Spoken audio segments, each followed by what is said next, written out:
Bana, moja kati ya tukio ambalo lina trendi sana katika mitandao ya kijamii kwa sasa ni tukio la kwake Harmonize kuweza kuchoma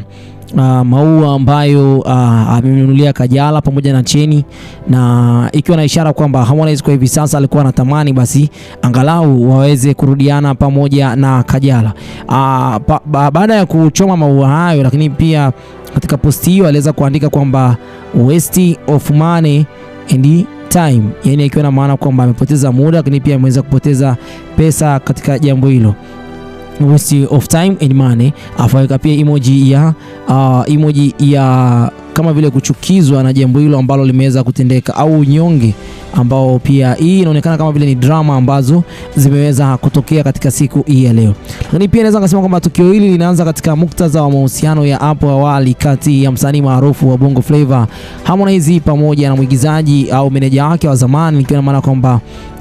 Kajala Masanja, ambao wawili hao waliwahi kuwa kwenye uhusiano uliokuwa unavuta hisia kali sana kwa watu wengi, hasa kutokana na tofauti zao za umri.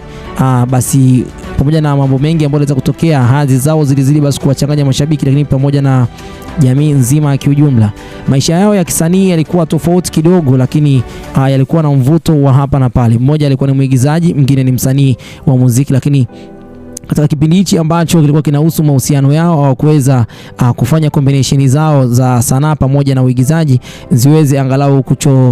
kuchombeza katika swala zima la tasnia hii ya sasa. Mapenzi yao yaliingia katika doa kubwa sana baada ya kuibuka kwa migogoro ya ndani ambayo basi iliweza kupelekea wawili hao kutengana kabisa.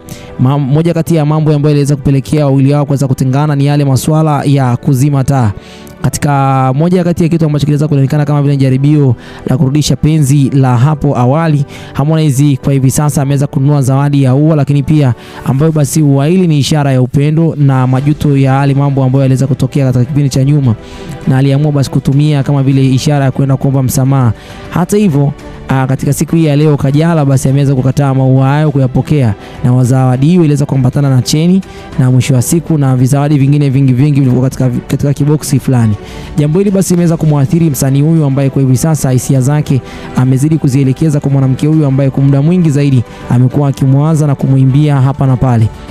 Furaha yake bado ni mwanamke huyu ambaye ni Kajala Masanja, na amemfanya basi achukie kwa hatua hiyo na kuanza basi kuteketeza maua hayo wazi wazi. Maana halisi ya kuchoma zawadi hii ni kama vile amechoma ua hilo, si jambo tu la kawaida, bali ni tendo la kihistoria ambalo linaashiria kwamba kuvunjika kwa matumaini kwa kile kitu ambacho ameweza kukifanya katika siku ya leo na